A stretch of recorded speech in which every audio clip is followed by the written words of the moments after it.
Okay, Forrest, I'm really glad that you're going to spend some time with me this morning going over our new platform, which is prisonprofessorstalent.com.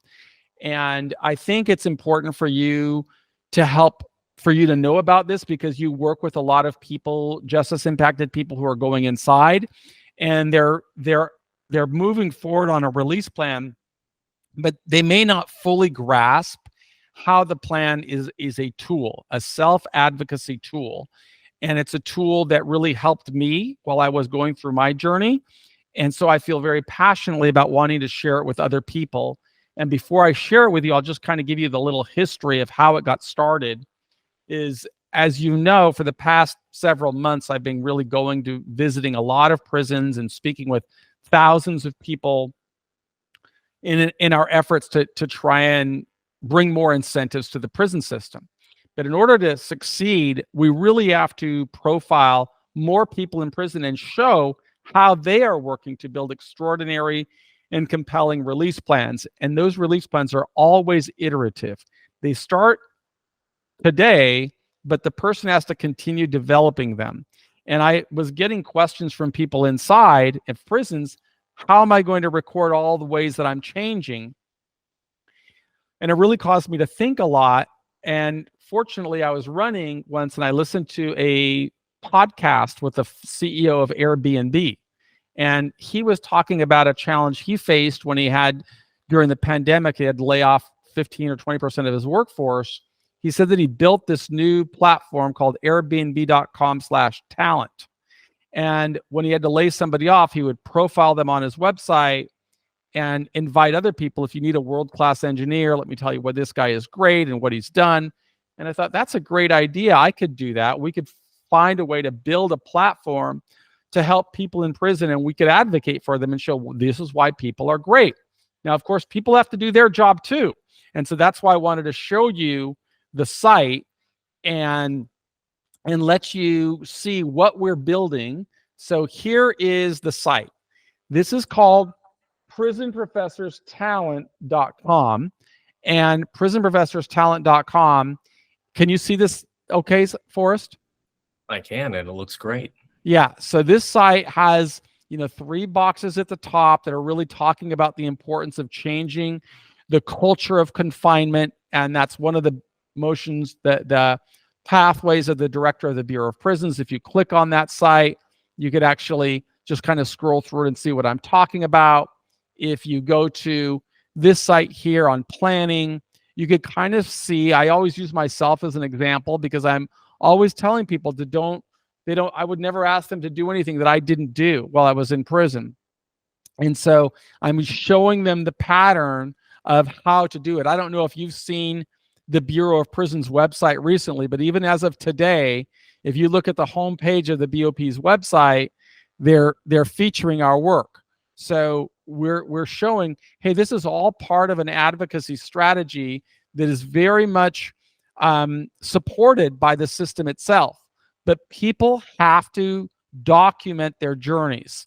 So I'm showing them how I did it. If they click to my Wikipedia page, they'll see the advocacy efforts that began long before I got out of prison, and show how that advocacy related to the job that I do right now and the work that I do to really change the system.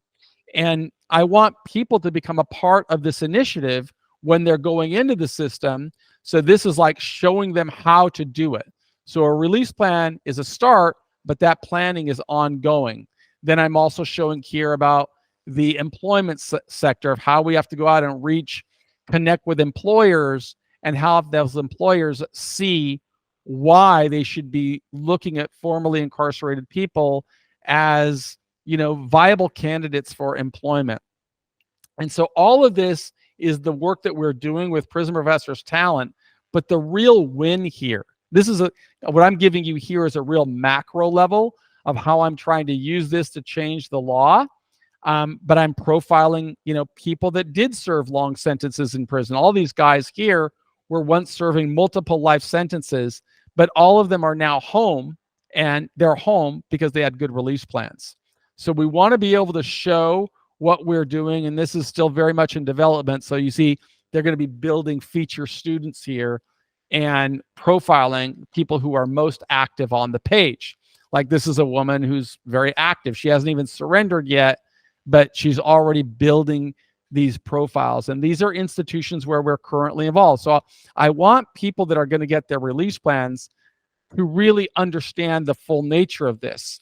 And what does this mean? Well, if you type in on the search bar right here, I use my own profile here as an example, where we would be writing once the person gets to prison, where they are, what type of sentence they're serving, what their sentence length is, when they're surrendering, right? Information that would come off their original release plan. But what we want them to be doing also is to be thinking about their biography and how are they describing themselves. Again, if they click on example, they'll see my biography, what I am writing. Obviously, they may not have this much information to share right now because they're just starting the journey. But if they clicked here, view original lesson, it will take them back to a lesson where I talk with them about, well, what does it mean to write a biography? And so there's a video of that. There's some content here of what we're trying to do, an example of what to be thinking about. But that's something that we believe every person should be building, is this profile. And this profile should show how are they evolving over time. So we've got a section here on biography, a section here on journals. I write a journal entry every day because I'm sending these into prisons, kind of teaching people, hey, you've got to invest of yourself to show, like in your release plan, you may write a lot of things that you're going to do, but you should also be memorializing it so that in 2 years, when somebody has discretion to let you out, you've got a really strong plan here that you wrote about before you went in, but maybe you've really done that. If you said you were going to read 20 books, well, there's the 20 book reports, and those book reports are all following that path that we talk about. Why did I read this book? What did I learn from reading this book? And how will reading this book contribute to my success upon release?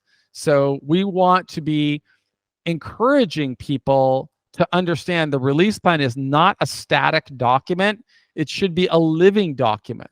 And if they want, to the extent, if they want to publish their release plan, maybe they want to publish a separate version of it that doesn't have all the personal details that they might be sharing with the Bureau of Prisons, but some type of an abbreviated profile that they want to create, and then publish different versions of it. It's like, hey, here was my release plan before I surrendered.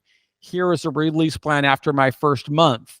After I've been here for 6 months, I've adjusted again. And all of these can be published. And the way they do it is they just simply, if I go back here to my journal, on these journals who kind of give these instructions, when they're in prison, they'll be able to send an email to this address, interns@prisonprofessorstalent.com. And then our team will take their journals and publish them on their websites. For example, here's a guy, Chun Yang, who surrendered to prison, and he wrote his biography. He wrote his journal.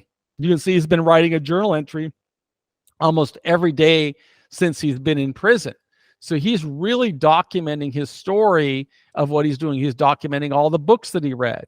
He's documenting, he didn't have his release plan on there yet, but the point I'm trying to make is that when you're talking with people about release plans, I want you to think a little bit about